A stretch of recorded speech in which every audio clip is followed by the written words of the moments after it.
औज़ु बिल्लाहि मिनश शैतानिर रजीम। बिस्मिल्लाहिर रहमानिर रहीम।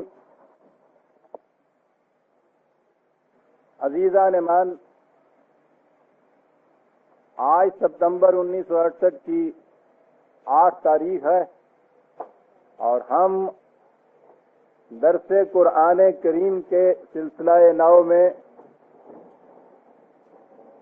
सूरह बकरा की आयत 40 से आज के दर्स का आगाज कर रहे हैं। साबिक़ा दर्स में सिलसिला कलाम जहां तक पहुंचा था कि क़िस्सा-ए आदम के तमसीली अंदाज में कुरान ने आखिर में 2 कवानीन दिए या एक कानून की 2 शिक़ें बयान की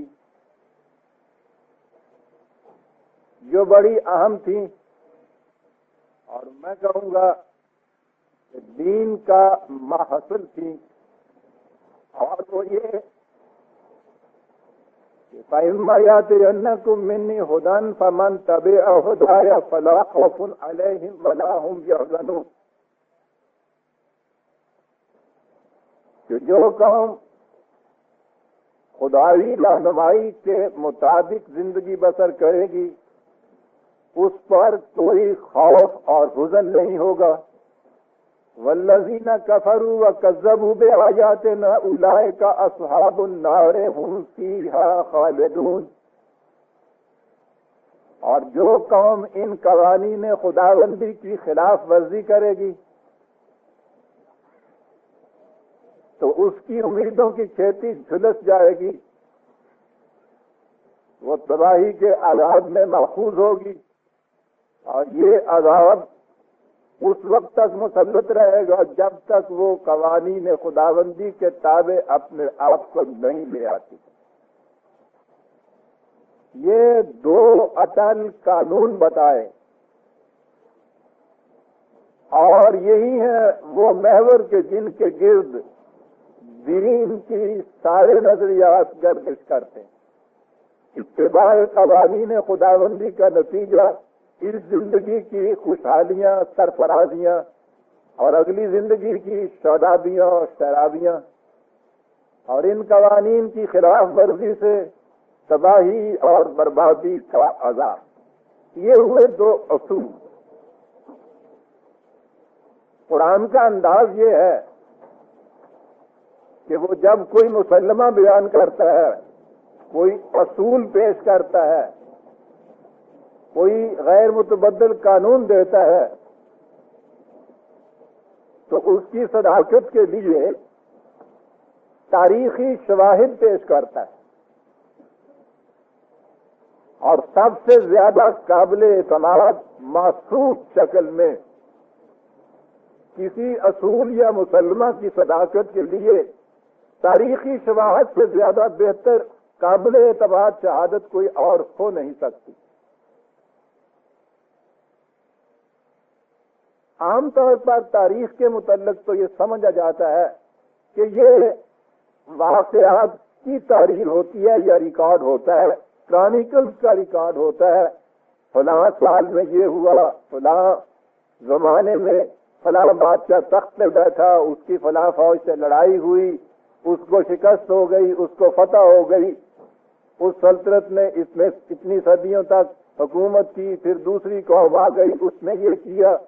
ये तो अखबारात हैं, ये तो खबरें हैं, वाक़यात हैं, सवाने हैं, हादसात हैं जिनको मरतब कर दिया जाता है। तारीख को यही कुछ समझा जाता था। हमने एक नई हैसियत दी और उसने कहा कि ये वाक़यात तो ठीक हैं जो रूनुमा होते हैं, सवाल ये है कि ये ऐसा होता क्यों है। ये क्यों है कि एक कौम आती है और दूसरी कौम पर गालिब आके अपनी हुकूमत कायम करती है। फिर ये क्यों है कि इतना गलबा और इस्तेहकाम पैदा करने वाली कौम थोड़े ही अरसे के बाद हम देखते हैं कि फिर वो कमजोरियों का शिकार हो जाती है। ये ऐसा क्यों होता है? तारीख तुम्हें सिर्फ ये बताती है कि ये कौम गालिब आ गई, दूसरी कौम मगलूब आ गई। तारीख तुम्हें ये नहीं बताती है कि ऐसा क्यों हुआ। कुरान करीम ने आके कहा कि तारीख का काम ये है कि वो इन असबाब इलल, इन कॉजेज को के मुतल्लिक बयान करे कि ऐसा क्यों होता है। उसने तारीख को कौमों के अरूज और जवाल का एक फलसफा बना के पेश किया। द फिलॉसफी ऑफ हिस्ट्री दुनिया में सबसे पहले कुरान ने दी है बिरादरान अजीज। हमारे यहाँ तो ये टर्म ही मैं समझता हूं कि हेगल से पहले शायद किसी ने इस्तेमाल ही नहीं की थी। हिस्ट्री ऑफ फिलॉसफी तो दुनिया ने लिखी, फिलॉसफी ऑफ हिस्ट्री जो थी ये इसका तसव्वुर सबसे पहले कुरान ने दुनिया में पेश किया। उसने कहा कि ये चीजें यूं ही इत्तेफाकन बाई चांस रूनुमा नहीं हो जाती कि एक कौम उभरती है, दूसरी कौम कहरे तजल्जुल में जा गिरती है। ने कहा कि ये चीजें खास कवानीन हैं कौमों के अरूज व ज़वाल के, ये उनके ताबिया ये कुछ होता है। ये जितने वाकयात होते हैं ये उस कानून अरूज व ज़वाल उमम की सदाकतों की शहादत होते हैं। तारीख को ये बताना चाहिए कि ऐसा क्यों हुआ था, और कुरान यही करता है। वो एक कानून या एक मुसलमा देता है और उसके बाद तारीखी नविश्तों से उसकी सदाकत की शहादत पहुंचाता है। कुरान करीम में हजरात अंबिया साबिका अलैहिमुस्सलाम और अक़वाम गुज़श्ता की जितनी सरगुज़श्तें आई हैं वो महज तारीख की वक़ाया नगारी नहीं है, बल्कि वो तारीख का फलसफा पेश करती है। और जहां भी आप देखेंगे कि कोई तारीखी वाक़या आएगा, कुरान उसके साथ ये बताएगा कि ये इसलिए हुआ कि इस कौम ने फलां कानून की खिलाफ वर्जी की थी, और इस कौम को जो इस कदर इनामात मिले हैं ये यूं ही नहीं था कि छप्पर फाड़ के मिल जाते हैं। इस कौम के अंदर ये जौहर और ये खसूसियात पैदा हो गई थी। उनका लाजमी फितरी नतीजा यही होना चाहिए था जो होकर रहा। वलन तजिद सुन्नतिल्लाह तब्दीला। कौमों की सरगुज़श्तें बयान करने के बाद वो ये कहता है कि इन कवानीन खुदाबंदी में तुम कभी तब्दीली नहीं पाओगे। और मकसद ये होता है, इस वक्त तो तारीख से हमारे यहाँ मकसद इतना ही है ना कि इम्तिहान में सवाल आ जाता है कि अकबर कितने साल में तख्त नशीन हुआ, कितने साल में उसने फलां मार का फतह किया, कितने साल में मर गया। बस इतनी वाकयात की मालूमात जो हैं इसका नाम हिस्ट्री हमारे यहाँ होता है। वो कहता है हिस्ट्री से मकसद ये है कि तुम ये बात सामने रखो कि फलां कौम ने इस किस्म की तर्ज जिंदगी इख्तियार की तो उसका इस किस्म का लाजमी नतीजा निकला। अगर तुम भी इस किस्म की जिंदगी इख्तियार करोगे तो तुम्हारे यहाँ भी यही कुछ होके रहेगा। इसलिए कि वलन तजिद सुन्नतिल्लाह तब्दीला। इन कवानीन खुदाबंदी में किसी किस्म की तुम तब्दीली नहीं पाओगे। कुरान का ये अंदाज आप शुरू से आखिर तक देखेंगे कि वो एक कानून नजरिया मुसलमा पेश करेगा और उसके बाद फिर तारीखी नविश्तों से उसकी शहादत पहुंचाएगा।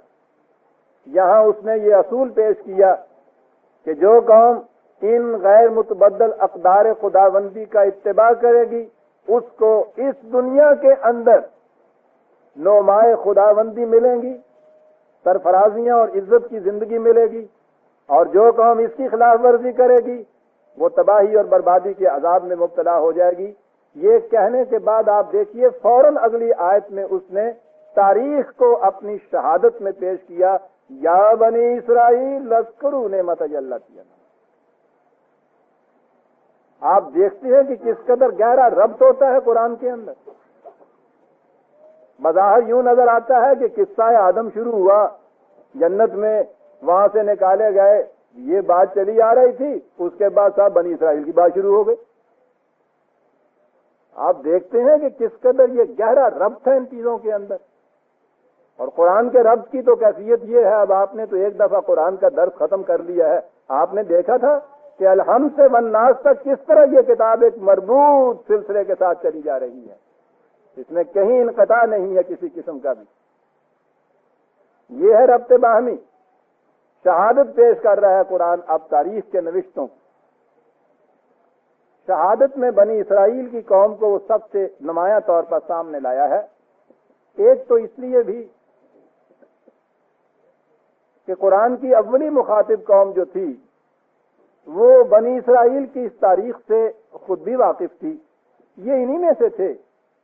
सामीउल नस्ल कौमें जो थीं, ये अरब हों या ये बनी इसराइल के यहूदी हों, ये सारे एक ही स्टॉक को बिलोंग करते थे।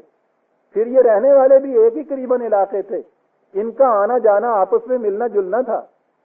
कुरान अगर चीन की किसी डायनेस्टी की वहां तारीख पेश कर देता अरबों के सामने, तो बात ही उनकी समझ में ना आती कि ये क्या कह रहा है।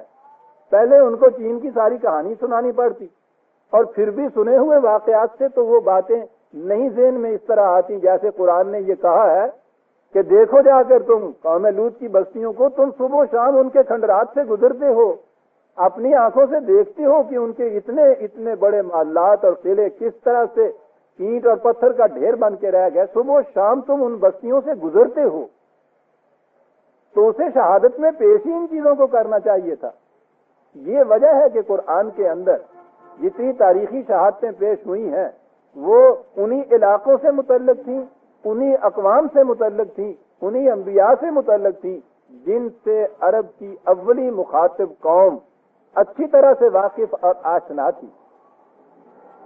उनमें बनी इसराइल कौमी हैसियत से इसका मकाम बहुत ऊंचा था, इसलिए कि एक तो इस कौम की तारीख मुसलसल चली आ रही।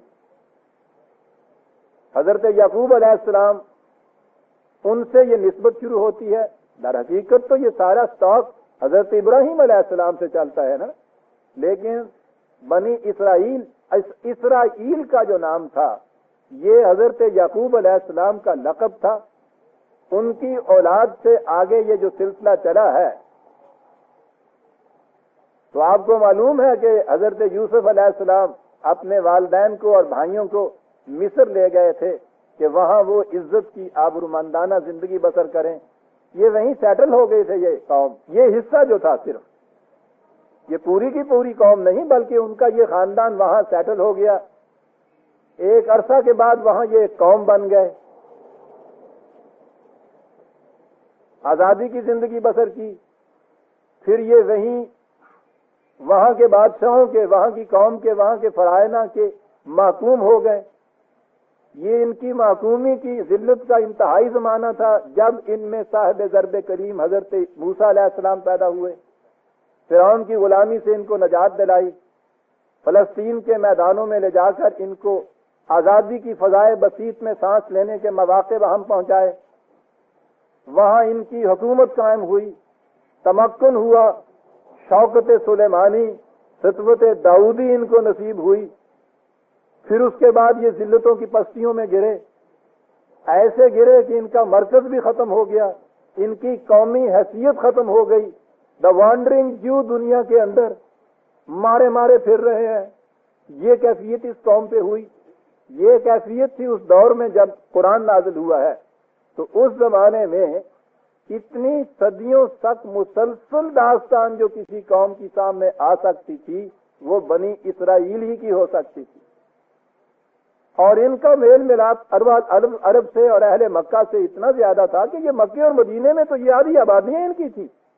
बिलखसूस मदीने के अंदर तो आपको पता है यहूदियों की आबादियां कितनी मुअस्सर आबादियां थी। ये फैले हुए थे उन इलाकों के अंदर। इसलिए बनी इसराइल की दास्तान को कुरान सामने लाया है कि जब भी ये इशारा करेगा कि इनको किस कदर अरूज नसीब हुआ, तो वहां के मुखातिब अरब जानते थे कि कितना अरूज नसीब हुआ। और उसने जब ये बताना था कि किन जिल्लतों की पस्तियों में ये इस वक्त जिंदगी बसर कर रहे हैं, तो उनकी आंखों के सामने थी इनकी वो जिल्लतें जिनमें से वो गुजर रहे थे। इसलिए कुरान ने इस हकीकत की सदाकत के लिए शहादत में जो तारीख पेश की है मुसलसल तौर पर बनी इसराइल की है। वैसे शुदा कौम आद और समूद और लूत और इनकी भी तारीखें आई हैं, लेकिन मुसलसल दास्तान बनी इसराइल ही की आपको मिलेगी कुरान करीम के अंदर। बात कहां से शुरू की? सूरह फातिहा में हमें एक दुआ सिखाई गई थी, इहदिनस सिरातुल मुस्तकीम सिरातुल लज़ीना अनअमता अलैहिम, उन कौमों का रास्ता कि जिन पर तेरी नेमतों की बारिश हुई। और पहली तारीखी शहादत पेश की जा रही है, या बनी इसराईल अज़्कुरू नेमत यल्लती अनअमतु अलैकुम, ये बताने के लिए कि नजरी तौर पर अपने ज़हन में न तुमने समझ लेना कि इनामात खुदाबंदी ये होते हैं जैसे दुनिया में जिल्लत और पस्ती की जिंदगी बसर हो रही है और आसमान पे रूहानी बादशाहों के मालिक बने बैठे हैं ज़हन के अंदर। एक कौम की जिंदा और पाइंदा तारीख सामने ला रहा है और कह रहा है कि ये देखिए ये है वो कौम के जिसके ऊपर हमारे इनामात की बारिश हुई थी। देखिए इनका वो दौर के जिस वक्त इनको इतना तमक्कुन नसीब हुआ था इस दुनिया के अंदर। ये तो है 2/40 जहां से मैंने आगाज़े कलाम किया है। और ये इनाम खुदाबंदी क्या था? 4 ही आयतों के बाद कुरान ने बात वाज़ेह कर दी। 2/47 में ही नेमत यल्लती अनअमतु अलैकुम, खुदा की नेमत जिसे उसने तुम पर अर्जानी किया वो नेमत क्या थी? अजीज़ान मान कुरान का जामिया बयान देखिए। 2 लफ्जों के अंदर वो बात क्या गया है जिस पे तारीख की किताबें लिखी जा सकती हैं। इनाम खुदावंदी ये था कि अन्नी फद्दलतुकुम अलल आलमीन, बात खत्म हो। जितनी तुम्हारी उस वक्त की हम असर अकवाम थी उन अकवाम के ऊपर तुम्हें फजीलत हासिल थी, गलबा हासिल था, तमक्कुन हासिल था, सुपीरियरिटी हासिल थी। इनाम खुदाबंदी 2 लफ्जों में सिमट कर आ गया। तफसीर इसकी करते जाइए जहां तक जी चाहे। बात यही है कि इनामात खुदाबंदी में बुनियादी चीज ये है कि उस कौम को अपनी हम असर अक़वाम में सुपीरियरिटी हासिल होनी चाहिए, अफजलियत हासिल होनी चाहिए, इम्तियाजी मकाम उनका होना चाहिए। जिस कौम की ये कैफियत है उसे समझना चाहिए कि हम मुनम अलैहिम हैं, हम हैं जिन पे खुदा का इनाम हुआ है। और जिस कौम को अपने दौर में कंटेम्प्रेरी कौमों के मुकाबले में ये हैसियत हासिल न हुई हो उसे इस खुद फरेबी के अंदर नहीं रहना चाहिए कि हम खुदा की इनाम याफ्ता कौम है। कितना बड़ा एक ऑब्जेक्टिव टेस्ट है, कैसा उम्दा एक खारजी मेयार है कि जिसमें कोई भी किसी धोखे में नहीं रह सकता, सेल्फ डिसेप्शन इसमें आ ही नहीं सकता। ये है एक मेयार, देख लीजिए। और आलमीन है, अक़वाम आलम उस दौर की याद रखिए। इसके माने ये होते हैं अपनी हम असर अक़वाम के अंदर जिस कौम को ये कैफियत हासिल है उसके मुतल्लिक़ कहा जाएगा कि वो खुदा की इनाम याफ्ता कौम है। गौर फरमा लिया आपने। और जो अपने जहनों में खुदा की सबसे ज्यादा चहीती कौम समझ रही है उसके महबूब की महबूब उम्मत मराकश से लेकर इंडोनेशिया तक जरा जहन में लाइए, अपने सामने रखिए इन अक़वाम की कैफियत। ये मुसलमान कहलाने वाली कौमें, ये अपने जहन में ये समझने वाली कौमें कि हम इनामात खुदाबंदी की मुस्तहक कौमें हैं। जरा देखिए तो सही कि अन्नी फद्दलतुकुम अलल आलमीन की कैफियत इनकी है या इनकी कैफियत ये है कि दुनिया में वो कौम जिसके मुतल्लिक ये यहूदियों के मुतल्लिक ये 1300 साल तक समझते चले आ रहे थे कि दुनिया की जलील तरीन कौम है, वो जलील तरीन कौम जो है वो भी इनके ऊपर गालिब आई हुई है। जिल्लत की इससे ज्यादा इंतहा नहीं हो सकती मेरा डारा लेगी। और फिर वो किसी एक खित्ते और एक ग्रोह पे गालिब नहीं आई हुई, छाई हुई है। वो तुम्हारे जितना आपको मरकज बता रहे हैं आप इस्लाम का, उस पर वहां छाई हुई है। और बाकी अक़वाम आलम जो है वो सवाए इसके कि दुआएं मांगे कि या अल्लाह इटली की कीड़ों में तोपे पड़े, तोपों में कीड़े पड़े, इसके सिवा कुछ नहीं कर सकते। वो यूं दबे हुए बाकियों की बेबसी का ये आलम और इसके बावजूद कभी इनको ख्याल नहीं आता कि दिन में फिर ये 44 मरतबा ये दुआ मांग रहे हैं, इहदिना सिरातल मुस्तकीम सिरातल लज़ीना अनअमता अलैहिम। कितना बड़ा फरेब है जो कौमें अपने आप को दे लेती हैं। कोई एक दफा बात कहे, 2 दफा कहे, 4 दफा कहे, ना सुनी जाए, ना पूरी हो तो छोड़ देता है। लेकिन यहां तो ये कैफियत कि ना दुख जाए ना दरमा रास आए, मगर खबते दुआ है और मैं हूं, लिए जाइए। कुरान तजाद से, कंट्रास्ट से बात को वाज़िया करता है। इधर कहा कि इन्नी फद्दलतुकुम अलल आलमीन, कहा ये कैफियत थी तुम्हारी जब तुमने कवानीन खुदाबंदी का इत्तिबा किया, और जब तुमने ये इत्तिबा छोड़ दिया वो दूसरा हिस्सा कानून का जो है, तो क्या कैफियत हुई? वज़ुरिबत अलैहिमुज़ ज़िल्लत वल मस्कनत व बाऊ बिग़ज़बिन मिन अल्लाह, 2/61, 2/61।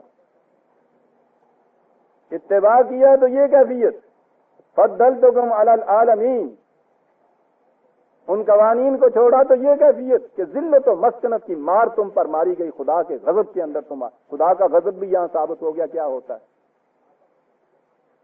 जिल्लत और मस्कनत, जिल्लत तो कुव्वतों के अंदर पस्त हो जाना है, मस्कनत जमूद तारी हो जाना है किसी कौम के ऊपर, साकिन हो जाना है किसी कौम की हरकत का।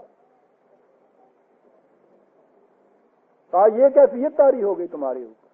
दोनों चीजें कुरान सामने ले आया एक ही आयत के 2 टुकड़ों के अंदर। सवाल पैदा हुआ कि क्या अब ये कैफियत अबदी तौर पर रहेगी? क्या ये यहूदियों के ऊपर जो खुदा का अजाब तारी हुआ है, बस अब ये क़यामत तक के लिए यही सूरत रहेगी?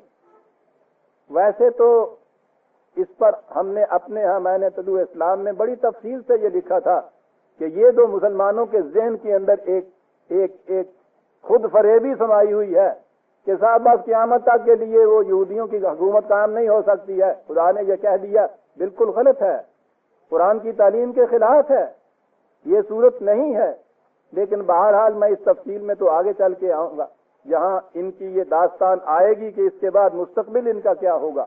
नज़ूल कुरान के जमाने के अंदर ये कहा गया है, देखिए कुरान उम्मीदों का शहजादा इस किस्म की कौम को उस वक्त ये कह रहा है, औफू बेआदी, कोई बात नहीं, आज तुम पे अगर ये कैफियत तारी हो गई है, तुम जिल्लत और पस्तियों की मार में मारे गए हो, कोई बात नहीं, अब भी वक्त है, औफू बेआदी, हमारे साथ जो ऐद किया था तुमने, उस ऐद को पूरा करो। तुम पूरा करोगे तो क्या होगा? ऊफे बेआदेकुम, हम भी अपना वादा पूरा करेंगे। तो आपने देखा उस जमाने में भी दरवाजा खुला था इनके लिए कि ये तुम अपने वादे को, अहद को पूरा करो, हम अपने अहद को पूरा करेंगे। ये अहद क्या है बरादराने अज़ीज़? हमारे यहाँ तो आसानी है कि साहब वो यौम अलस का कालू बला जो है वो आप पता है ना आपको, वो हर बार दोहराने की जरूरत नहीं है। लेकिन कुरान जो है वो तो महसूस शक्ल में बात सामने लाता है। अजीजान मान, ये अहद क्या है? जैसा कि मैं इससे पेशतर कई मर्तबा कर चुका हूं, आज तो हमारे सामने मुसलमान होने के लिए इतना ही इकरार काफी है ना, अशहदु अन ला इलाहा इल्लल्लाह वहदहु ला शरीका लहु व अशहदु अन्ना मुहम्मदन अब्दुहु रसूलुहु। ये चंद अल्फाज दोहरा लिए जाएं, या आमनतु बिल्लाहि व मलाइकतिही। और जैसा कि मैं कहा करता हूं, ये भी किसी गैर मुस्लिम को मुस्लिम बनाने के लिए जरूरत है।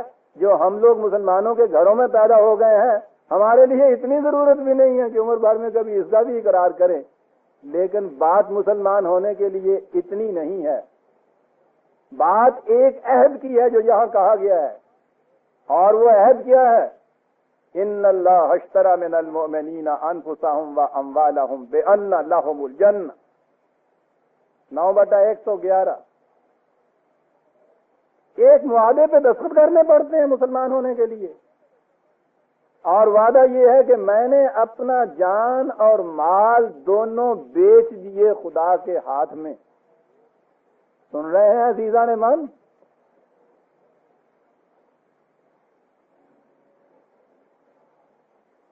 इधर से उसने कहा है कि तुम अपना अहद पूरा करो, मैं अपना अहद पूरा करूंगा। वो अगला अहद क्या है? बेअन्ना लाहुमुल जन्ना, हम तुम्हें जन्नत की जिंदगी दे देंगे, इस दुनिया के अंदर भी जन्नत की जिंदगी, उस दुनिया के अंदर भी जन्नत की जिंदगी, ये हमारा अहद। तुम वो पूरा करो, हम ये पूरा करते हैं। फिर ये अहद पूरा कैसे होता है? यही नहीं कि दस्तखत किया, वादा हो गया, अहद पूरा हो गया। वो अहद लेने वाला बड़ा सख्त किस्म का वाकया हुआ है, वो हमारे फरेब में नहीं आ सकता। अहद ये पूरा होता है युकातिलून फी सबीलिल्लाह, वक्त आने पर सर बकफ मैदान जंग में आ जाते हैं अल्लाह की राह के अंदर अपनी जान देने के लिए। फयक़्तलून व युक़्तलून, फिर या फातिह व मंसूर वापस लौटते हैं या अपना सर दे देते हैं मैदान के अंदर। ये है जो तुमने वादा किया था।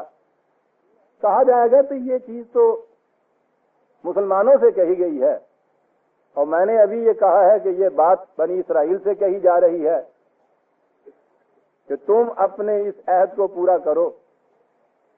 ये महज लॉजिकल इन्फ्रेंस नहीं है, मंतकी इस्तिंबात नहीं है जो मैंने पेश किया है, कुरान ही के अल्फाज हैं।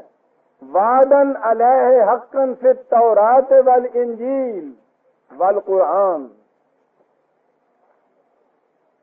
तौरात मानने वालों से भी यही वादा लिया गया था, इंजील मानने वालों से भी यही वादा लिया गया था, यानी वो जो असल अंजील और असल तौरात थी।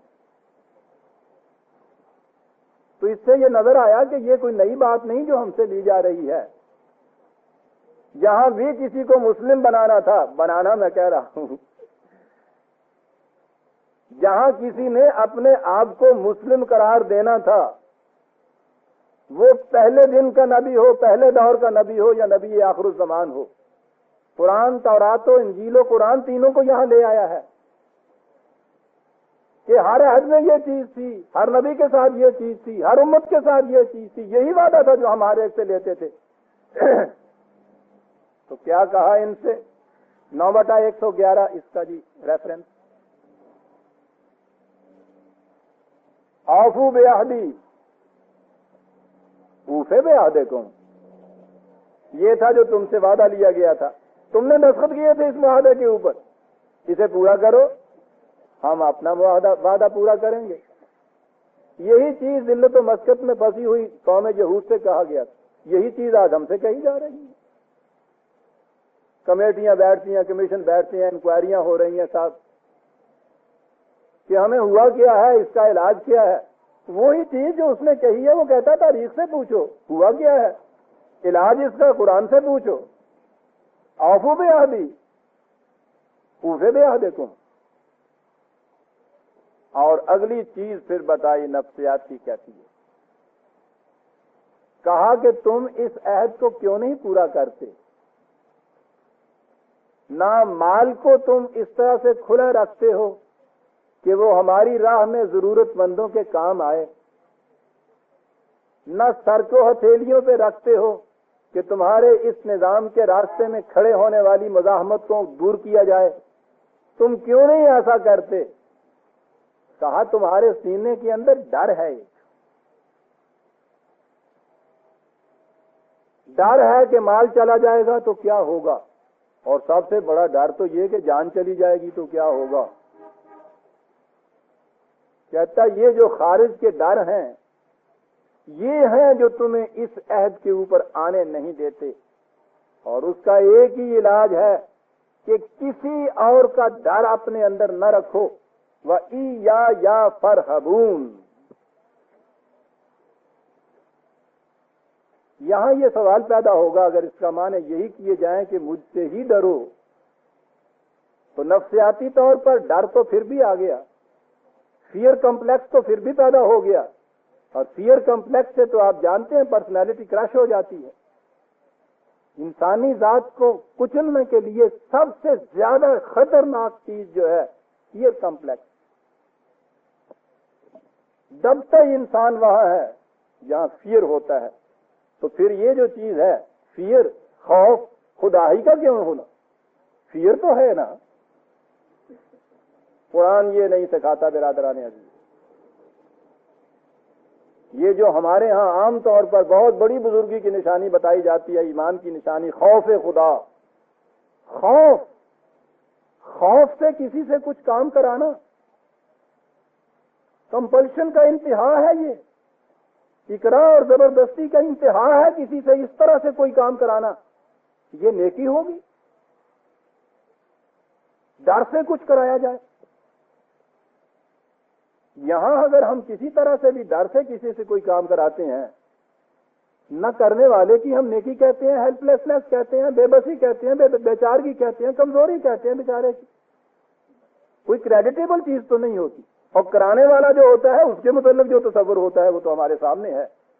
क्या आप सोचते हैं कि जो चीज आज हम इंसानों के मुताबिक, तो उस सिलसिले में हमारे ज़हन में ये तसव्वुर हो, और बयान ही वही बात जब हम खुदा की तरफ मंसूब करें तो बड़ी बड़ी अजमतों और रिफतों की बात बन जाए? वो मीना सदत खुदायरा।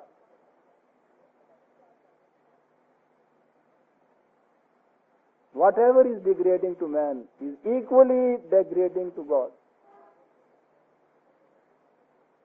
जिन चीजों में याद रखिए इंसान की जिल्लत, इंसानियत की जिल्लत होती है, वो शायान शान खुदाबंदी नहीं हुआ करता। इस असूल को याद रखिए। खौफ नहीं, रहब, या फरहबून। रहब के माने होता है किसी चीज के नुकसान रता नतायज से एहतियात बरतते हुए उससे डर के पीछे हट जाना। आग में हाथ न डालना कि इससे हाथ जल जाएगा, ये शर्त है इसमें। किसी कानून की खिलाफ वर्जी के तबाहकुन नतायज का एहसास करके ये जो कैफियत पैदा होती है उससे बचने की, इसे रहब कहते हैं। आग से डरते हैं हम, बच्चे को आग से हम बाज रखते हैं, सैलाब से डरते हैं, जल्जलों से डरते हैं, बीमारियों से डरते हैं। ये डर और एक डिक्टेटर का डर, आप देखते हैं दोनों में कितना फर्क होता है। यहां हम कानून से डरते हैं, कानून की खिलाफ वर्जी से डरते हैं, उसकी खिलाफ वर्जी के जो हमारे लिए तबाहकुन नतायज होते हैं उनसे डरते हैं। संख्या से मोहतात रहो। याद रखिए रहब के अंदर एहतियात जरूरी होती, इसके बुनियादी माने में ये बात है। एहतियात के तौर पर किसी चीज से डरना, सांप से डरते हैं हम। कहा ये कि तुम सिर्फ मेरे कवानीन की खिलाफ वर्जी के तबाहकुन नताइज से डरो, और इसके अलावा किसी और से ना डरो। इसीलिए तो कहा था कि फमन तबिया हुदाया फला खौफुन अलैहिम वला हुम यहज़नून। इन कवानीन का इत्तिबा करते चले जाओगे तो फिर किसी का खौफ और हुज़न नहीं रहेगा, और इनका इत्तिबा करते चले जाओ तो क्या फिर खुदा का खौफ होगा तुम्हारे दिल के अंदर? वो तो उस सूरत में होगा कि कवानीन से सरकशी बरतो, इनके जो फितरी नतायज हैं उन नतायज की तबाहियों के एहसास से तुम्हारे अंदर ये चीज पैदा होगी। ये है रहब बिरादरान अज़ीज़। या फरहबून। लीजिए, आपने देखा कि एक एहतियात ने सारी दुनिया के खौफ व हज़न से किस तरह से मामून कर दिया। क्या कहा है इस कहने वाले ने कि ये एक सिजदा जिसे तू गिरा समझता है 1000 सिजदे से देता है आदमी को नजात। कानून खुदाबंदी का इत्तिबा इस ख्याल से कि इनकी खिलाफ वर्जी से जो मेरी तबाही होगी, मेरा नुकसान होगा, मुझे उससे एहतियात बरतनी चाहिए, ये नहीं करना चाहिए। इस एक फीलिंग से दुनिया भर की बड़ी बड़ी चौकटों से इंसान सरफराजी से गुजर जाता है, कोई खौफ और हुज़न उसके अंदर नहीं आता। कहा यह है कायदा। जिल्लत व मस्कनत के अंदर फंसी हुई कौमों, हर दरवाजे के ऊपर झुकने वालों, अपने आप को दुनिया की बेबस और बेकस कौम समझने वालों, आओ उस मुआहदे को पूरा करो, हम अपना अहद पूरा करेंगे और उसके बाद हमारे कवानीन की इतायत के अलावा किसी और का खौफ तुम्हारे अंदर नहीं रहेगा। और जो ही किसी कौम के दिल से खौफ उतरा, उससे ज्यादा दुनिया में बुलंदियों के ऊपर कोई कौम नहीं हो सकती।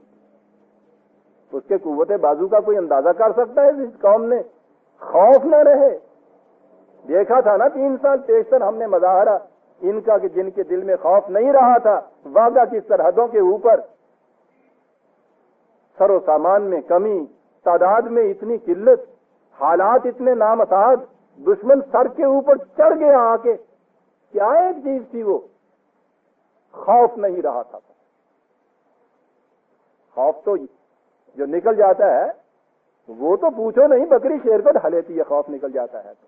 साइया या फरहबून कितनी बड़ी बात कह दी है। किसी से ना खौफ होना, किसी से डरने की जरूरत नहीं।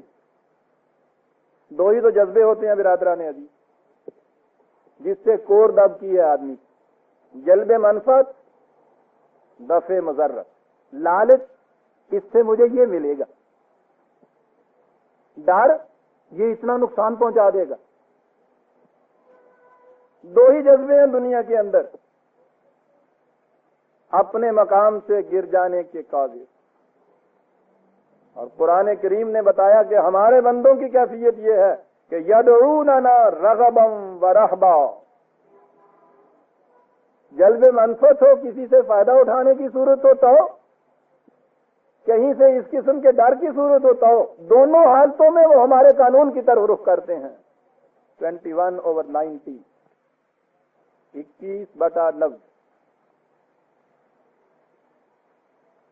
अगली आयत है, अब उसका पहले बात की कि अब वो जो अहद है पूरा करो। आज कैसा पूरा करें? तौरात वो नहीं रही सामने, उनकी अंबिया सामने नहीं है, परेशान हाल कौम, शिराजा मुंतशिर, मरकज खत्म हो चुका हुआ है, खुदा की असली किताब रहनुमाई भी मौजूद नहीं है, कैसे पूरा करूं? वह आमेनू बिमा अंजल, ये जो हमने नाजिल किया है इसकी सदाकतों पर ईमान ले आओ। आमतौर पर यह कहा जाता है कि साहब ये तो फिर कुछ बड़ी वावैन में कहता हूं तंग नजरी सी है कि ये कहा जाए कि साहब बस कुरान पे ईमान लाओ तो फिर तुम्हारी नजात हो सकती है। तंग नजरी नहीं है बिरादरान अजीज। कुरान ने बताया ये है कि हमने दीन हजरत नूह से लेकर रसूलुल्लाह तक हर नबी को दिया और एक ही दीन था जो दिया।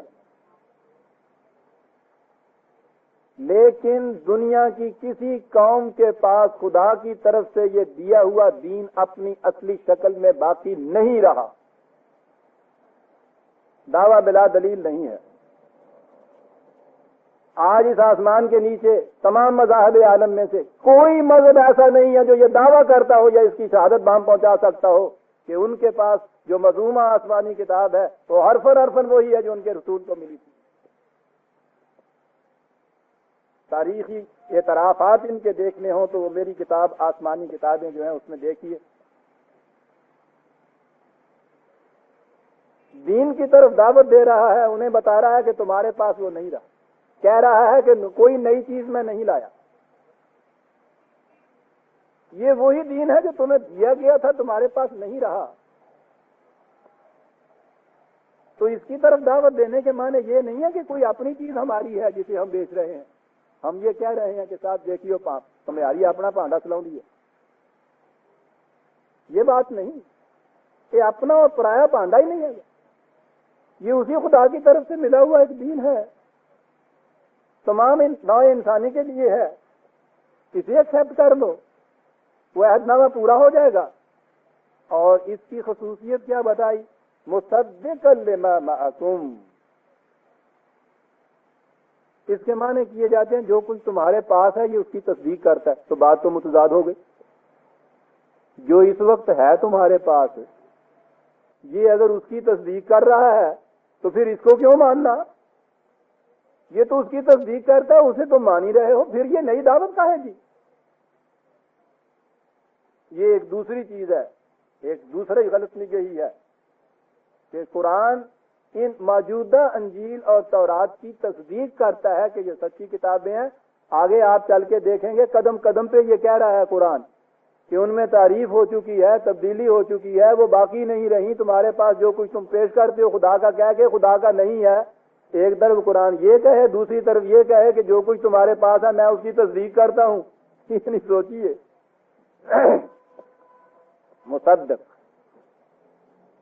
बात यहां कही थी कि जो वादा तुमसे किया था वो हम पूरा करेंगे। सद्दाका के माने होता है किसी बात को सच्चा करके दिखा देना। मुसद्दिक के माने होता है किसी दावे को सच्चा करके दिखाने वाला। वो जो हमने वादा किया था, वो जो हम तुमसे कहते थे कि ये करो तो ये कुछ मिल जाएगा, ये वो है ज़ाब्ता है खुदाबंदी के जो तुम्हारे इस दावे को सच्चा करके दिखा देगा। दुनिया की हर कौम पिटी हुई अहले मज़हब में से मैं कह रहा हूं, वो इस इंतजार में बैठी हुई थी कि आज तो हमारी ये हालत है, इसके बाद एक वक्त आएगा कि जब फिर हमारा गलबा होगा, यही दीन है जो दुनिया के अंदर चलेगा, सरफराजियां नसीब होंगी। उसने कहा कि ये कुछ तो तुम मानते चले आ रहे हो ना, आज भी तुम्हारे यहाँ ये अकीदा मौजूद है ना, इसी इंतजार में बैठे हुए हो ना। ये जो चीज तुम ख्वाब की तरह लिए चले आ रहे हो, इस ख्वाब की ताबीर हो जाएगी तुम्हारे सामने अगर इसके ऊपर तुम ईमान ले आए तो। तुम्हारी ये तवक्कुआत, ये उम्मीदें, ये आरज़ूएं, ये ख्वाहिशें, ये सारी की सारी ये कुरान सच करके दिखा देगा। माँ तुम जो खुद तुम आरज़ूएं लेके बैठे हुए हो, जो खुद दावे कर रहे हो दुनिया के सामने कि इसके बाद तुमने देखना किस तरह से कि ये दीन हमारा गालिब आता है, उसने कहा कि ये सच करके दिखा देगा उस चीज को। तो और चाहिए क्या किसी को कि जो आरज़ूएं लेके दिल में वो बैठे हुए हों और वो आरज़ूएं सच्ची ना हो रही हों, और एक आके ये कह दे कि मेरा कोई काम नहीं इसमें थोड़ा हुआ, मुझे मोहताजी नहीं है कुछ, ये जो तुम दिल में लिए बैठे हो और पूरा नहीं हो रहा, मैं उसे पूरा करके दिखा दूंगा। और जो इसका भी साथ ना दे, उससे ज्यादा तो अहमक कोई नहीं हो सकता। कहा यकीन करो इस बात, ये करूंगा। और फिर तुम हो वो कि जो इस इंतजार में बैठे हुए थे कि इसके बाद ये होगा, तुम्हें इस यकीन था।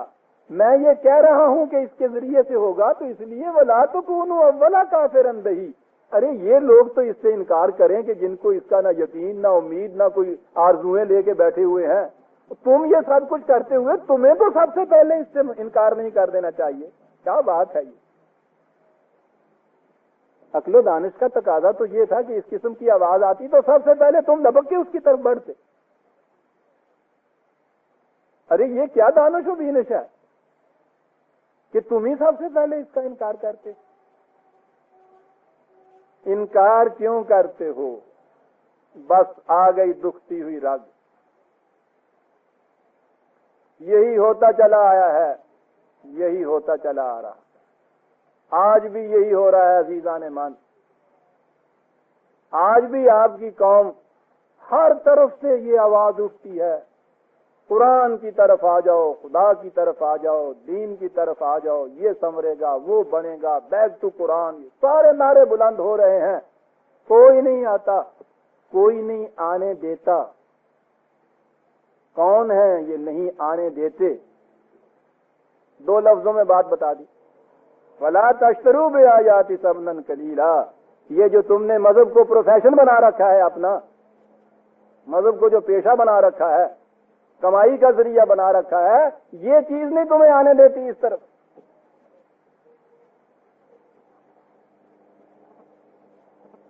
खुदा के दीन के रास्ते में बिरादरान अजीज, जब और जहां भी ये खुदा की तरफ से दीन आया और उसका दाई खड़ा हुआ, सबसे पहले मजहबी पेशवाइयत ने उसकी मुखालफत की। हालांकि ये दावत वही दे रहा था जिस दावत को ये अपने अपने यहां पुकारते चले आ रहे थे।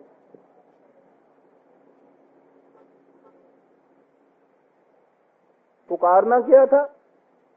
धोखा देना दूसरों को। खुदा के नाम की हम तबलीग कर रहे हैं, दीन का प्रचार हो रहा है, और ये उनको मालूम था कि खुदा का दीन अगर आ गया तो ये जो हम इस वक्त दीन फरोशी कर रहे हैं ये बाकी नहीं रहेगी। यही बनी इसराइल थे ना कि जिनकी इंतहाई तबाही के जमाने में एक दमे मसीहा वाला आया जिसने आगे कहा, आओ अगर यक कतरा खूंदारी, अगर मुश्ते परेदारी, ब्या मन बात आमोजन तरीके शाहबाजी रहा, अगर आज एक भी खून का कतरा तुमने बाकी है, आज एक भी खून का कतरा तुमने बाकी है, मुट्ठी भर भी पर बाकी है, आओ मैं तुम्हें बताऊं कि आजादी की फजाए बसीत में कैसे उड़ के तुम जा सकते हो। इस कौम बनी इसराइल से हजरत ईसा अलैहिस्सलाम ने यही कहा था ना। और आपको मालूम है कि फिर काहनों ने जाके अंदर जो मशवरा किया था वो क्या मशवरा था? मशवरा ये किया था कि भाई बात तो ये ठीक कहता है, लेकिन आज तो हमारी हालत ये है कि हमारा ये जो मौजूदा हाकिम है ये हमारे मामले में दखल नहीं देता, स्टेट सेकुलर है, और हमारा जो इख्तियारात का दायरा है उसमें हम आजाद हैं। और उनके अल्फाज सुनिएगा कि अगर कल को इसका बताया हुआ दीन गालिब आ गया तो हमें फिर रोटी मांग के खानी पड़ेगी। रोटी अंदर मशवरा किया और बाहर आके ये चीज कही कि तुम खुदा के दीन की तौहीन करते हो, तुम उसके इस टेम्पल की तौहीन करते हो, इस तौहीन के लिए तुम पे मुकदमा चलाया जाएगा। कुफर का फतवा दे दिया, मुर्ताद की सजा कत्ल है, फांसी दे दीजिए। वला तश्तरू बिआयाती समनन कलीला। समनन कलीला के माने ये नहीं है कि थोड़े पैसे ना लिया करो, बहुते लिया करो। कुरान ने दूसरे मकाम पे कहा है कि इन तरीकों से दुनिया की जितनी बड़ी भी मता तुम ले लोगे वो मुस्तकबिल के मुकाबले में हमेशा समने कलील होगी। हम तुम्हें देते हैं आतिना फिर दुनिया हसना तम व फिल आखिरा हसना। एक तरफ ये मता है, दूसरी तरफ तुम्हारी ये मता है कि 4 दिन के बाद ये मता तुम्हारी खत्म हो जाएगी। जब खत्म हो जाओगे बताओ मताए कलील है उसके मुकाबले में या नहीं? ये माने है समना कलील है। और किन चीजों के लिए ये कीमत लेते हैं बिरादरान अजीज, अजीब तमाशा है। मैं किसी फर्द की तनकीस नहीं करता, याद रखिए जब मैं कहा करता हूं मजहबी पेशवाइयत, अफराद मकसूद नहीं होते, इंस्टीट्यूशन जो है आपके यहाँ प्रीस्ट ट्रैप की वो मतलब होता है। ये अदारा जो है गैर दीनी पेशवाइयत का ये मकसद होता है। सोचिए किस चीज के पैसे मांगते।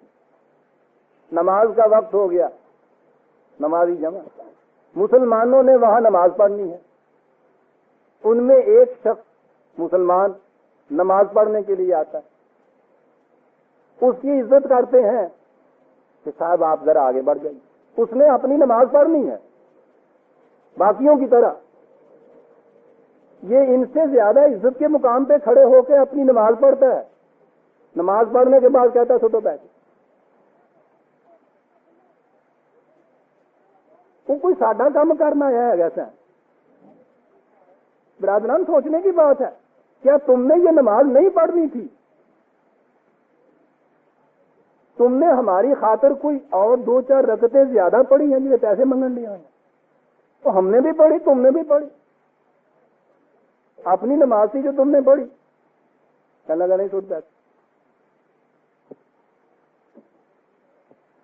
कहा ये है वो चीज जो तुम्हें निकलने नहीं देती, आने नहीं देती इस तरफ, उसमें ये चीज नहीं होगी। वहां अपनी नमाज पढ़ के पैसे नहीं लेने होंगे। जिस तरह से ये मेहनत करते आए हैं ना, इसी तरह से तुम्हें मेहनत करनी पड़ेगी। ऐसे ही मौत पैंदी। कुरान ने मुतरफीन कहा इस सबके, सरमायादारों को और मजहबी पेशवाइयत को एक कैटेगरी में रखा है कुरान ने। अजीजान मन, अजीब बात है। हालांकि बाजार नजर आता है कि साहब ये तो बेचारे कंगले से होते हैं, इनके पास सरमाया कहां? सरमाया का नहीं है।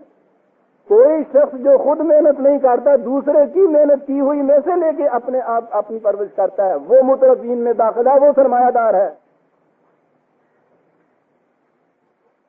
मेहनत नहीं करता। कितनी दुखती हुई रग पकड़ दी कुरान। बात सामने आ गई है तो यूं क्यों जाए। जो कुछ मैंने कहा है अर्ज करूं, अल्फाज मेरे होते हैं, आयतें कुरान की होती। 56/81, 56/81, 82।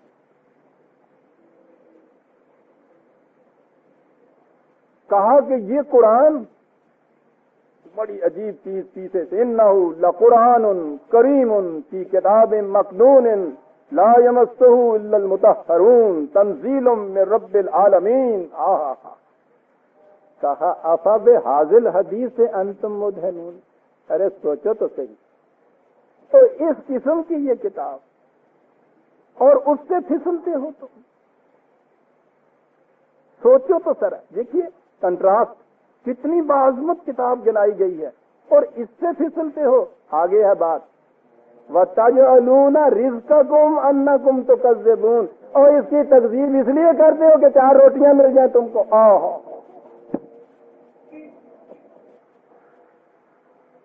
कुरान है अजीज़ान। कहता फिर तुम्हारी कैफियत ये है कि आपस में तुम्हारी हालत ये है कि रोज लट्ठम लट्ठा होते रहते, एक दूसरे के खिलाफ कुफर के फतवे लगाते, मस्जिदों पे तुम्हारे ताले पड़ जाते, मुकदमे बाजियां होती हैं, कत्ल तक की भी नौबत आ जाती। लेकिन जब कभी इसके मुकाबले में कोई कुरान या दीन की बात आती है, अक्ल फिक्र की बात आती है, समझ सोच की बात आती है, इंसानियत की बात आती है, यही तुम्हारे गलत मोतक़िदात जो तुम एक दूसरे को जुटलाते हो, इन्हीं की बिना के ऊपर तुम एक जत्था बन जाते हो उसके खिलाफ। आपको मालूम है कि हर प्रोफेशन वाले आपस में तो एक दूसरे के रकीब होते हैं, और जो ही उस प्रोफेशन के खिलाफ कोई एजिटेशन हो, सारे प्रोफेशन वाले इकट्ठे हो जाते हैं, वो यूनियन बन जाती है। फिर उसके बाद क्या बात है कुरान। 29/25, 29/25, वक़ाल इन्नमा इत्तख़ज़्तुम मिन दूनिल्लाहि औसानन। हजरत इब्राहीम अलैहिस्सलाम उनसे कह रहे हैं, ये मिट्टी और पत्थर के बुत, तुम भी जानते हो इनकी हैसियत क्या है, हम भी जानते हैं। लोगों को धोखा देते हो कि साहब हम खुदा के नुमाइंदे समझ के इनकी परस्तिश कर रहे हैं। कहा तुम्हें बताऊं कि क्यों चिमटे हुए हो तुम सब इसको, आपस में सर फुटअव्वल की ये कैफियत। लेकिन जब इसके खिलाफ मैंने आवाज उठाई है, मवद्दत बैनकुम फिल हयात दुनिया, इस दुनियावी जिंदगी के मफाद के लिए तुम जत्था बना देते हो इनकी वजह से। तुम ये एक तुम्हारे लिए फोर्स हो जाती है आपस में मिलने की। उठो, मजहब के खिलाफ ये बता रहा है, शरीयत हक्का के खिलाफ, यानी शरीयत इनकी अलग अलग है हर एक की, लेकिन जो ही कोई प्रोफेशन के खिलाफ उठा है, शरीयत के खिलाफ, इस्लाम के खिलाफ, सल्फ़े सालिहीन के खिलाफ, हालांकि सल्फ़े सालिहीन में से ये उनके असलाफ को गालियां देती हैं, वो उनके असलाफ को गालियां दे रहे होते हैं, लेकिन जो ही को दीन की बात लेके आज उठे, अच्छा मुवद्दतुम बैनकुम फिल हयात दुनिया, दुनियावी जिंदगी के मफाद के लिए तुमने आपस में सीमेंटिंग फोर्स बना रखा है इन चीजों को। कहता ये हैसियत है तुम्हारे इन मोतक़िदात। वला तश्तरू बिहा, 29/25 से भी इसकी रेफरेंस, वला तश्तरू बिआयाति समनन कलीलन व इय्या फत्तकून। निगहदाश्त करनी है, इताअत करनी है, साथ रहना है, हमारे कवानीन के साथ रहो। इस हैसियत से जितने भी ये मजहब का नाम लेने वाले हैं, सारे ये कहते हैं हम खुदा और रसूल के हुक्मों पे चल रहे हैं। कोई भी तो इनमें से ये इनकार नहीं करता। कहा कैफियत तुम्हारी ये है कि यूं ही तुम्हारा मफाद आता है, करते तुम क्यों, वला तल्बिसुल हक़्क़ बिल बातिल व तक्तुमुल हक़्क़ व अंतुम तालमून। क्या बात है, कहते तुम जानते होते कि असल दीन क्या है, खुदा का फरमान क्या है, कुरान क्या है। पहले तो तुम्हारी कोशिश ये होती है कि उसको छुपा ही लो, छुपा ही लो, जाहिर ही ना होने दो। इस छुपाने के बड़े तरीके हैं, इस तफसील में जाने की जरूरत नहीं है। बड़ा दिलचस्प एक मौका आया करता है। ये इनके यहां तो ये है ना मसला, एक मर्द को इजाजत है कि 1 2 3 4 करता चला जाए। इसकी तायीद में कुरान की एक आयत पेश की जाती। निकाह के वक्त उस आयत को दोहराया जाता है, यानी वो जो बेचारा पहली दफा शादी करने आया इस लड़की के साथ, उसके कान में ये फूंका जाता है।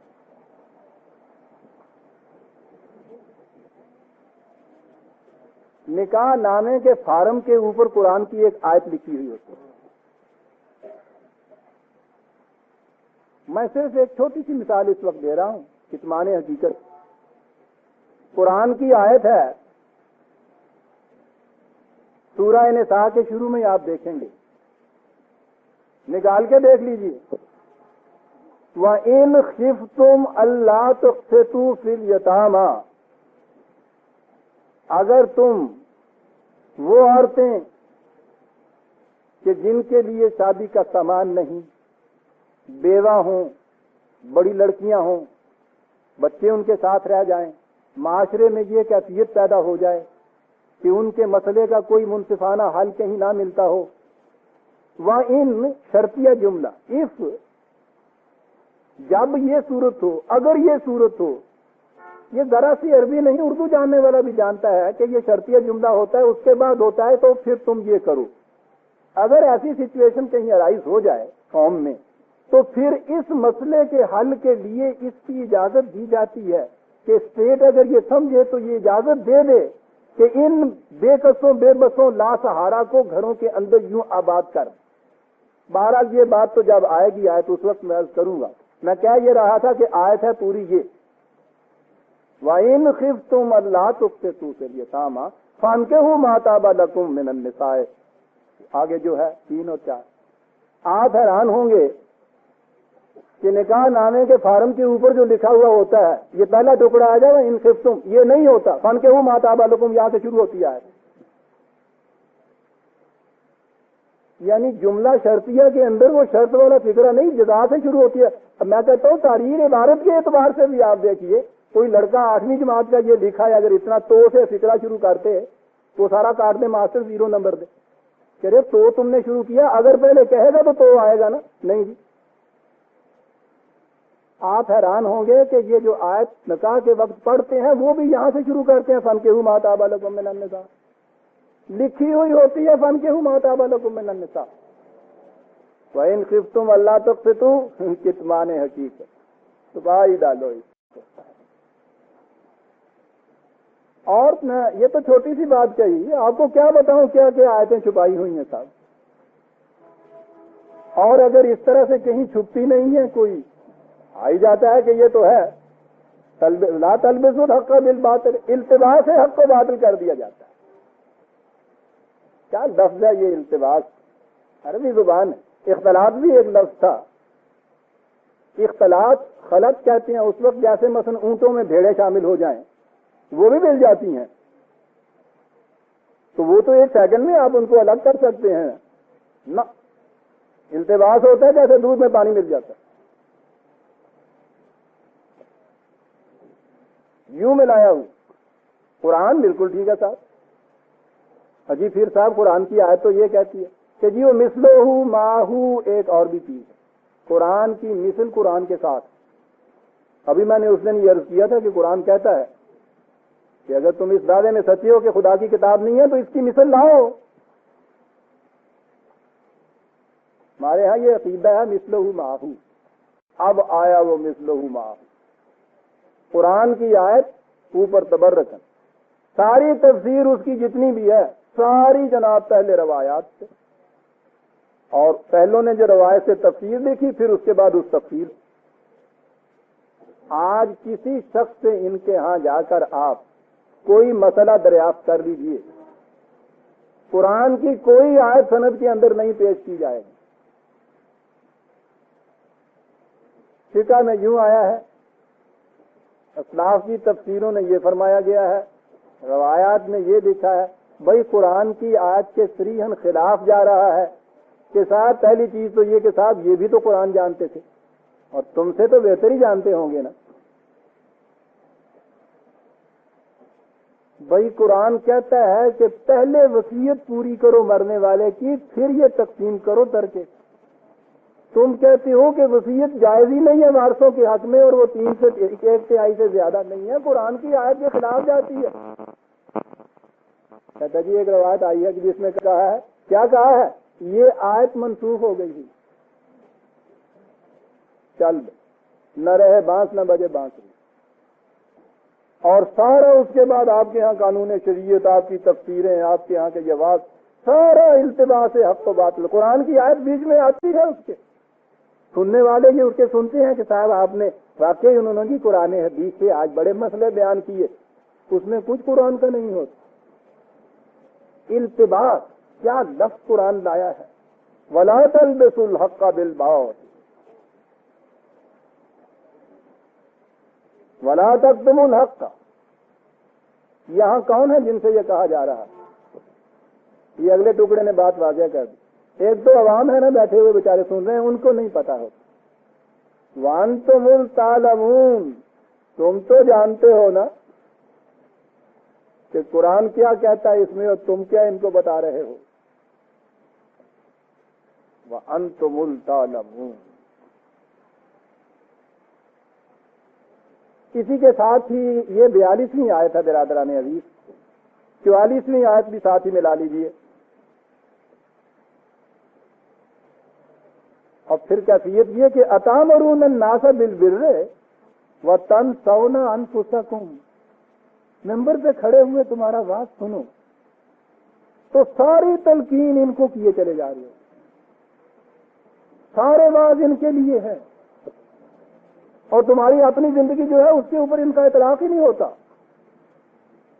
आज भी आप देखते हैं मेंबर ही नहीं, स्टेजों के ऊपर मुसलमानों कुरान के सांचे में अपनी जिंदगियां ढाल लो, तुम अगर ये कर लोगे तो सब कुछ हो जाएगा। मैंने ना कुछ कहना,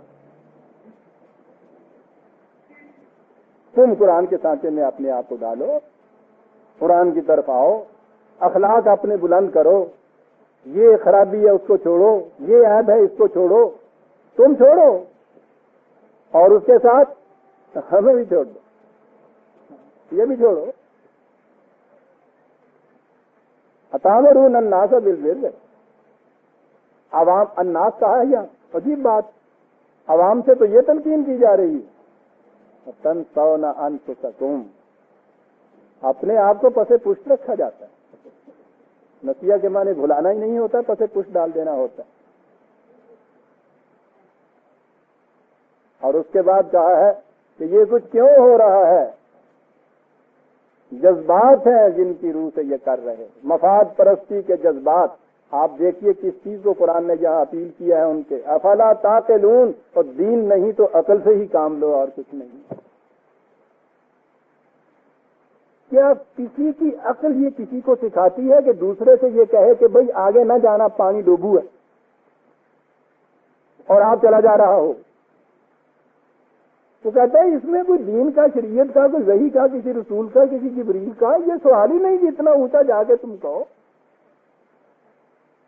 वाज में कहते चले जाना कि संख्या बड़ा मोहलिक होता है, बिल्कुल ना खाना, आप फांगते चले जाना, स्मगलिंग ना करो, नाजायज कमाई ना करो, रिश्वत ना दो, ये चीजें ना करो, ठीक है।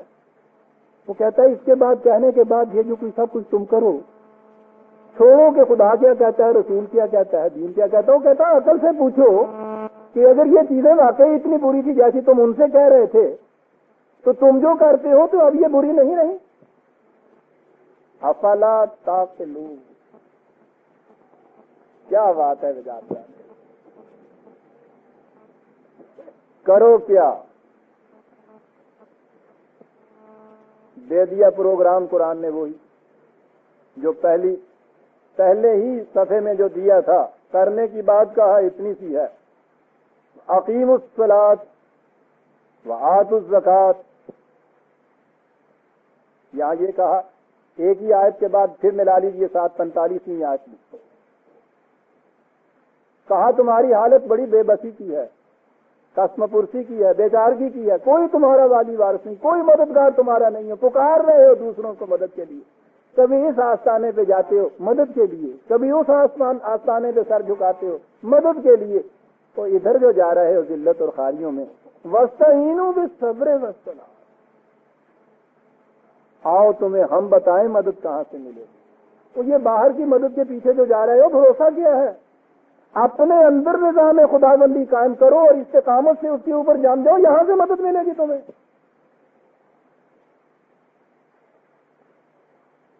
अब तो आप जानते हैं ना बिरादरान अजीज, इकामत सलात के माने क्या होते हैं। अब तो आपने ये समझ लिया कि इसके साथ सब्र की क्यों तलकीन हुई, और ये भी आपको पता है कि सब्र के माने वो पंजाबी का सब्र नहीं कि अच्छा मेरा सब्र शुक्र भाई, इंतहाई बेचारगी का नाम सब्र होता है। मेरा सब्र ही बेहतर। इस्तिकामत, किसी खतरे के मुकाबले में पांव में जरा लग़ज़ ना आना, इसे सब्र कहते हैं। बैलेंस पर्सनैलिटी, मैंने बताया था ना आपको कि कश्ती जब पानी में डोलती है तो एक बड़ा सा पत्थर रख देते हैं एक तरफ ताकि उसके वजन से उसका तवाजुन कायम रहे। ये जो बड़ा सा पत्थर रखा जाता है जिससे डोलते हुए दिलों का तवाजुन कायम रहता है, इसे सबूरा कहते हैं। यहां से लफ्ज़ सब्र आया है, लग़ज़श ना आने पाए। इस निजाम को कायम करो, अकीमुस सलाह। फिर इससे करो क्या? निजाम कायम कर लिया, अंदर की दुरुस्ती भी हो गई, बस ये मकसूद बिज़ात है नहीं। आतुज़ ज़कात, दो ही सुतून है बिरादरान अजीज सारे दीन के, इकामत सलात और ईताए ज़कात। दीन के भी ये दो ही और मजहब के फरेब के भी ये दो ही। दीन के अंदर सलात ऐसा निजाम कि जिसमें अफराद माशरा कवानीन खुदाबंदी के पीछे पीछे चलते हुए जाए। चल लिया पीछे, मकसूद बिज़ात है ये चीज, लेकिन नहीं, ये इसलिए कि आतुज़ ज़कात, लफ्ज़ ज़कात के माने है सामान नशो नुमा, ग्रोथ और डेवलपमेंट के लिए जो कुछ चाहिए। ज़का के माने होता है किसी की ग्रोथ। मकसूद ये है इस किस्म के निज़ाम के कायम करने से कि वो जो इब्तदा में तुमने कहा था ना, अल्हम्दुलिल्लाह रब्बिल आलमीन, रबूबियत आलमीनी, तमाम नौ इंसानी को सामान नशो नुमा बहम पहुंचाना, वो खुदा बराह रास्त नहीं पहुंचाया करता, वो बहम पहुंचाया करता है उस निज़ाम की विसातत से जो उसके कवानीन के ताबिया मुतशक्किल होता है। इसे कहिए इकामत सलात। और उसके बाद आतुज़ ज़कात, पूरी नौ इंसानी को सामान नशो नुमा देते चले जाओ। पहले, सबसे पहले अपने माशरे में, फिर इसको फैलाइए, इसके बाहर ले जाइए, और आगे बढ़ते चले जाइए, और आगे बढ़ते चले जाइए। यही ईताए ज़कात है। अजीज़ान मान, इतने अहम दो शिकें इस प्रोग्राम की जिनसे ये कहा कि तुम्हारी जिल्लत व मस्कनत दूर हो जाएगी, तुम्हें अक़वाम आलम में सरफराजियां नसीब हो जाएंगी, तुम सर उठा के चलने के काबिल हो जाओगे, तुम्हारे दिल में किसी का खौफ नहीं रहेगा, कोई हुज़न नहीं रहेगा। यानी इतनी बड़े नताइज जिस चीज से पैदा होने हैं, वो दो ही चीजें बताई हैं ना कुरान में, सलात और ज़कात। आज इनका मफहूम है नमाज और ये जो 2.5% दिया जाता है। मैं कोई तनकीद नहीं कर रहा, मैं सिर्फ पूछता ये हूं कि कुरान करीम ने ये जो नताइज बताए हैं, क्या इन दोनों से ये नताइज मुरत्तब हो रहे हैं?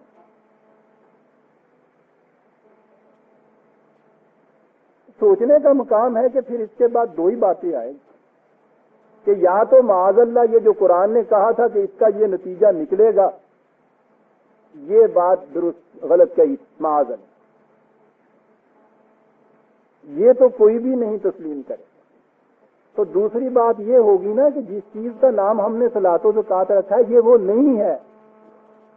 डॉक्टर ने जो आपको दे दिया एक मिक्सचर बना के, उसके बाद कहा ये कि 3 घंटे के बाद बुखार उतर जाएगा, 3 घंटे के बाद बुखार नहीं उतरा, खड़े हो जाओगे ना सोचने के लिए।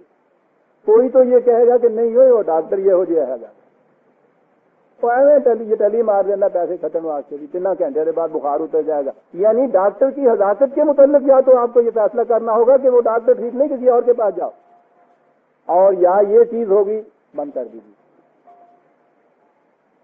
मेरी तरफ देखिए बिरादरान अजीज, अपनी तवज्जो की मरकूजियत को इन छोटे छोटे से झटकों से इस्तराब में न ले आना चाहिए। या तो ये चीज होगी कि डॉक्टर की हज़ाकत के मुताल्लिक आपके दिल में शुआ पैदा हो जाएगा, दूसरा डॉक्टर से बात करेगा, और या ये चीज होगी कि यार पता ले लो दवाइयां ठीक थी, ये वही था जो कुछ उसने लिख के दिया है। फिर उसके बाद ये आया करता है ना कि साहब आजकल क्या पूछते हो, लेबर बाद लगा हुआ होता है टेक्नोटीन का, यहाँ वो दवाइयां बनती हैं, वो दवाइयां असली होती ही नहीं है। आमतौर पे इधर जाएगी आपकी तवज्जो कि ये दवाई वो नहीं है, तो कहेंगे लेबल के ऊपर ये लिखा हुआ है, शीशी पे नाम लिखा हुआ है, वो कहता है शीशी पे नाम ही लिखा हुआ है, अंदर वो नहीं रही। बिरादरान अजीज, ये सलात और ज़कात की शीशियों पे नाम लिखे हुए हैं, अंदर दवाइयां वो नहीं है।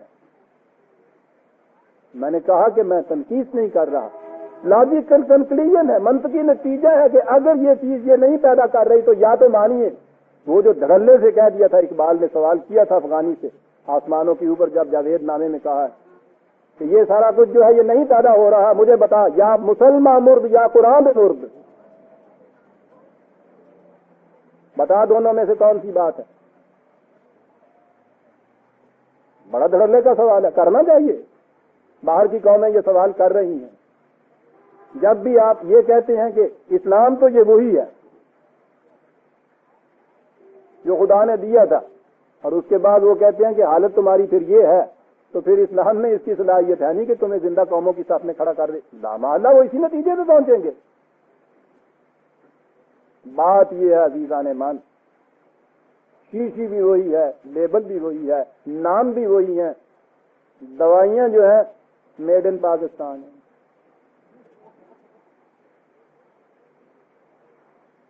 ये वो चीज है जिसे इस्लाम में इकबाल अजमी इस्लाम कहा करता था।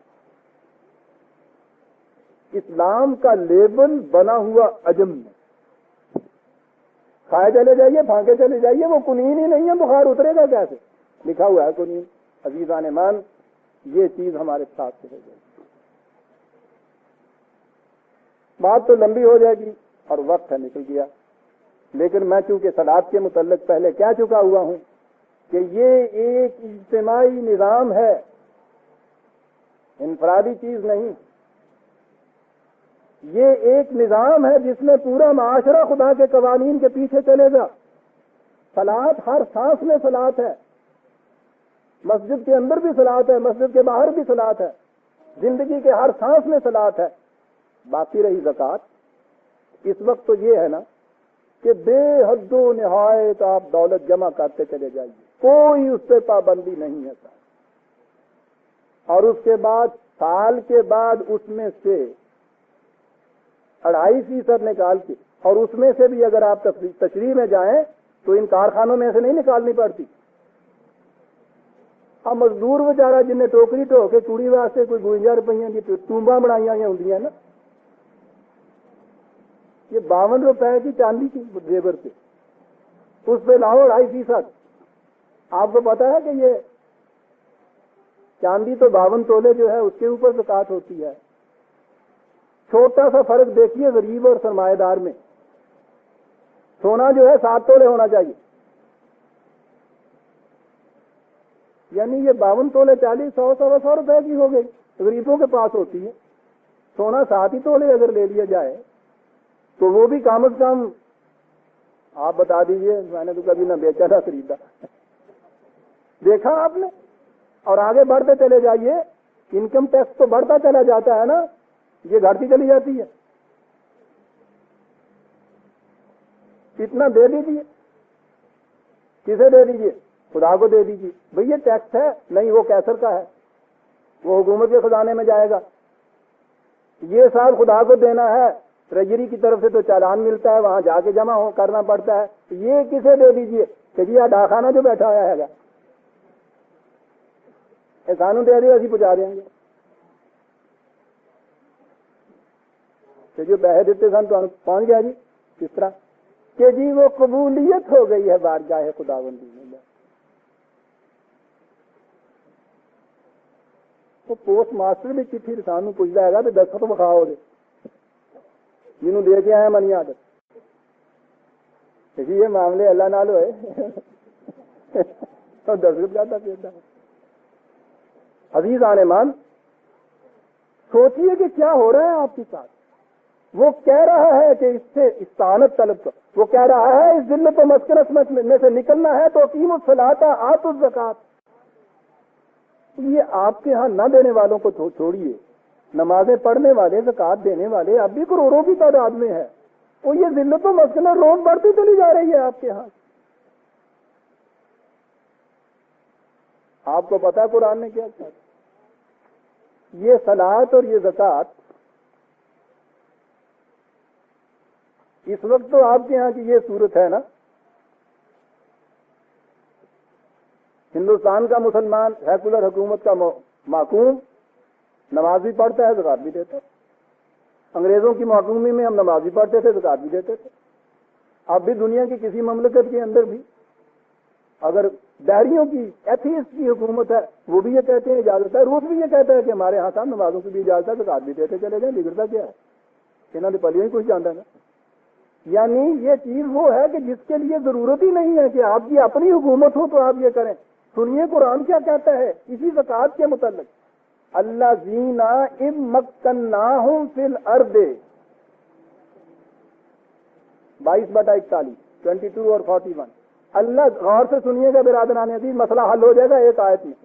अल्लाह जीना इम्मक्कन्नाहुम फिल अर्दे, ये वो लोग हैं, ये जमात मोमिनीन कि जब इनकी हुकूमत काम हुई मुल्क के अंदर, हुकूमत जब कायम हुई इनकी, तो फिर क्या होगा? अकामुस सलाता व आतमुस ज़कात। फिर ये इकामत सलात करेंगे, फिर ये ज़कात देंगी। ये हुकूमत, सोच रहे हैं आप ये क्या हो गया? शर्त है इकामत सलात और इताए ज़कात के लिए तमक्कुन फिल अर्द, इस कौम का अपनी हुकूमत। और फिर ये हुकूमत जो है ये ज़कात देगी। यानी वो भी गलत है बात कि साहब ये टैक्स जो है हुकूमत का वो ज़कात बन जाती है, सवाल ही नहीं है। और ये तो फरीज़ा है आपके यहाँ की इस्लामी हुकूमत का। क्या फरीज़ा है? कि वो सारे इंसानों को सामान नशो नुमा बहम पहुंचाए। और ये तो अपनी हुकूमत में ही हो सकता है। इस्लामी हुकूमत के मुतल्लिक़ कहा यह है कि पहले दिन ऐलान उनका ये होगा कि नहनु नर्ज़ुकुकुम व इय्याहुम, हम तुम्हारे और तुम्हारे बच्चों की रिज़्क़ की जिम्मेदारी लेते हैं। इसके बाद अजीज़ान मान, बिजली के फेल हो जाने की वजह से 2-3 मिनट का दर्स रिकॉर्ड नहीं हो सका, लेकिन चूंकि इस सिलसिला को हम अगले दर्स पे मुसलसल ले रहे हैं, इसलिए इन अल्फाज के रिकॉर्ड होने से दर्स के पर कोई असर नहीं पड़ेगा। आइंदा इतवार के दर्स का आप इंतजार कीजिए। रब्बना तक़ब्बल मिन्ना इन्नका अंतस समीउल अलीम।